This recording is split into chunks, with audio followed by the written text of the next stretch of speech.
يا صباح الورد والفل، واهلا بيكم في فيديو جديد. والنهارده بقى جايبه لكم مجموعه من الادوات المنزليه اللي ممكن تخلي حياتنا اسهل وترتب البيت ويبقى البيت اسهل وترتيبه اسرع. فالحوض ده عملي جدا، والقطعه دي على طول بتنزل اللي في الحوض، وفي زي رشاش ممكن نستغل الحوض، نحط تحتيه مصفى، نغسل الخضار، نغسل الفاكهة.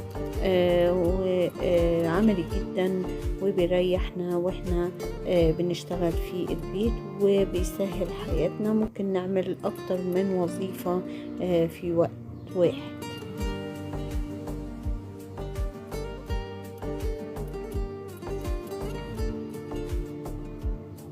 دي فكرة حوض تاني برضو للحمام، لطيفة جدا. تحتيه وحدة تخزين، وده حوض برضو ممكن اقطع عليه، احط عليه البلانشة الخشب، احط عليه المصفى. في وحدات كتير بتتغير، ممكن اقف اطبخ عليه.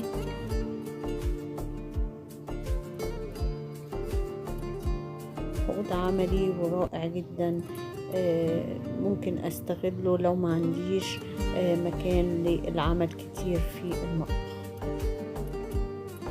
كل حاجة تبقى قريبة من الحوض.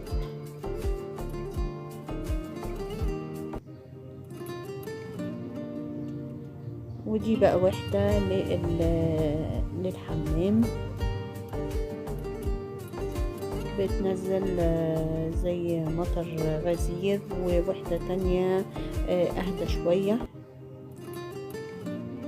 ودي منظم للمواد السائلة، اذا كان صوصات، زيوت، خل. وفي مكان للبهارات، وممكن احطه فوق البوتاجاز عشان يبقى سهل وانا بطبخ. وهنا نور حساس لو عندي سلم في البيت، كل درجة بطلعها بتنور.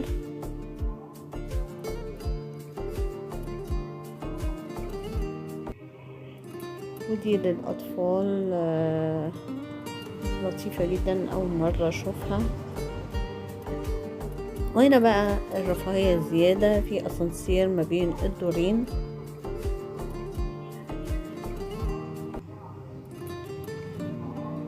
الإضاءة على السلم بتبقى لذيذة جدا وبتبقى مبهجة. وهنا بقى تنظيم الدولاب،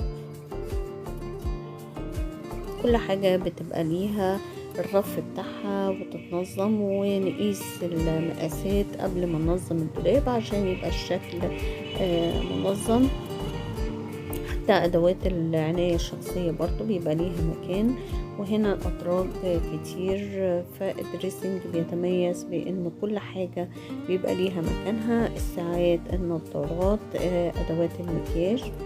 وهنا ده أول مرة أشوفه تواليت بالريموت كنترول. زي ما انتوا شايفين قطعة بتطلع وتنزل بالريموت كنترول. التكنولوجيا يا جماعة حلوة. وده الهيجين فيه عالي جدا الحمام ده عشان الأمراض المعدية. كمان الصابون بيترش لوحده، مش محتاجة ان انتي تحطي وتغسلي، هو بيغسل نفسه. وده كرسي للاسترخاء، ممكن تنامي عليه، ممكن تذاكري عليه.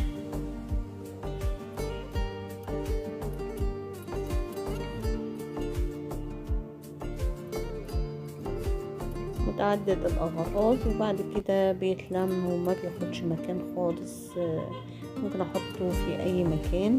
وده كرسي تاني برضو ممكن الناس اللي بتعمل فيديوهات او بودكاست ممكن يقعدوا عليه. في مكان للموبايل او لو انتي حابة تعملي عليه تقري تسترخي، برضو متعدد الأغراض. دي ترابيزة ممكن ننقلها أي مكان، وفيها ساعة تخزينية حلوة، عملية جدا في غرف المعيشة أو في غرفة النوم، ممكن تبقى في الوسط وممكن جانبية، عملية جدا وجميلة، وممكن أقعد أذاكر عليها أو أشتغل عليها باللابتوب، وفيها أماكن كتير للتخزين، وعجلة تتنقل بسهولة لأي مكان.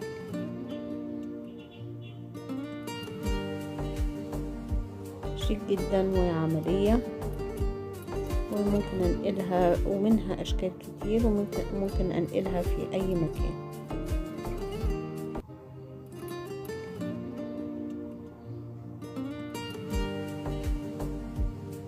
وبرضو ممكن أحط عليها المشاريب لو جاني ضيوف، بضغط عليها وبخزن برضو إذا كان بسكوتات شوكولاتات، عشان لو جاني ضيوف ومعاهم أطفال ولا حاجة بنقلها بكل سهولة وبعجل.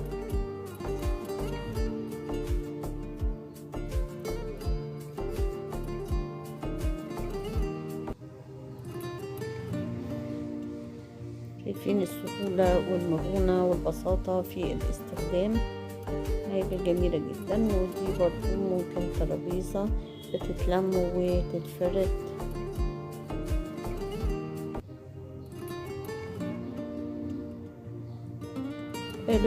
في المساحات الضيقة الترابيزات اللي بتتلم وبتتفرد دي بتبقى حل مثالي جدا للبيوت الصغيرة. ودي المكوى المحمولة تتركن بقى في اي مكان. وهنا التنظيم ده عشان ننظم اللبس اثناء الحمام بدل ما حاجة تقع مني، بتتحط على الحيطة وبتنظم لي الهدوم بتاعتي اللي هستخدمها في الحمام، حتى لو مية جت عليها مش بالهدوم مش بتتدلق. ودي برضو شكل من الكافي تيبل، سهلة جدا في الاستخدام وممكن متعددة الأغراض، تقدمي عليها مشاريب، تقعدي تشتغلي عليها. منظم لأدوات المكياج والعناية الشخصية.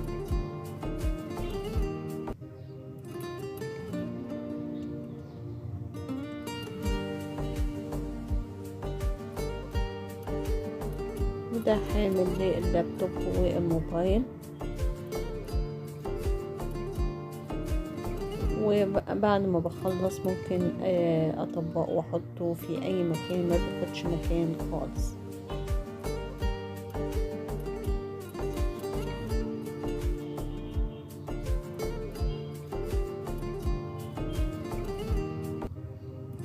فالحاجات دي بتنظم بيوتنا وبتسهل حياتنا وبتخلي الحياة اسهل، والمكان بيبقى منظم، لان كل حاجة بتتحط في مكانها وما بتزحمش المكان. كمان ان انا ممكن افردها واطويها وبعجل بتتحط في اي مكان. يعني الترابيزة دي ممكن اقعد اذاكر عليها وممكن اكل عليها، يعني متعددة الاغراض. بتنفع قوي كبار السن او الاطفال.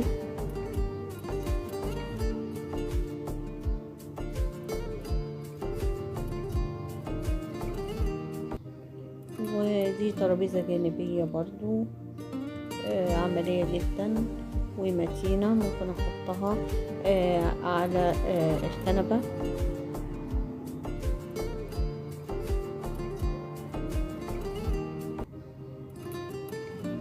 وده بقى ممكن عشان يمسك لي الموبايل، حامل الموبايل.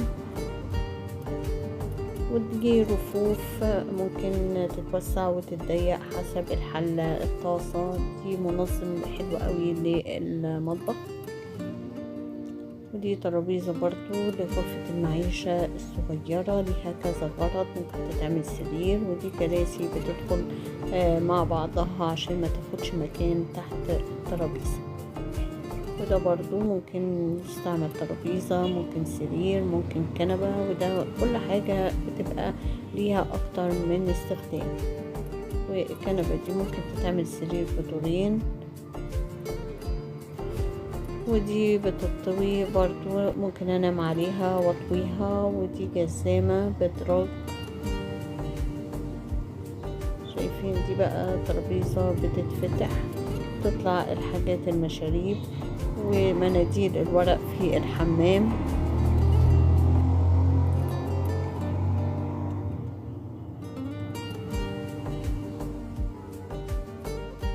بتتنظم بالشكل ده، بيبقى شكلها لطيف جدا. واحط زيوت عطرية عشان تدي ريحة. وفي بوكس من الخشب بتتنظم، بتبقى شكلها شيك جدا. وده منظم للمعالق والسطور او السكاكين والمقصات والبلانشات وغطيان الحلل. ولو عجبكم الفيديو ما تنسوش تعملوا لي لايك واشتراك وتفعلوا الجرس وتشاركوه مع اصحابكم عشان يوصل لكم كل جديد في عالم الديكور والجمال والتنظيم. واشوفكم على خير الفيديو الجاي. باي باي.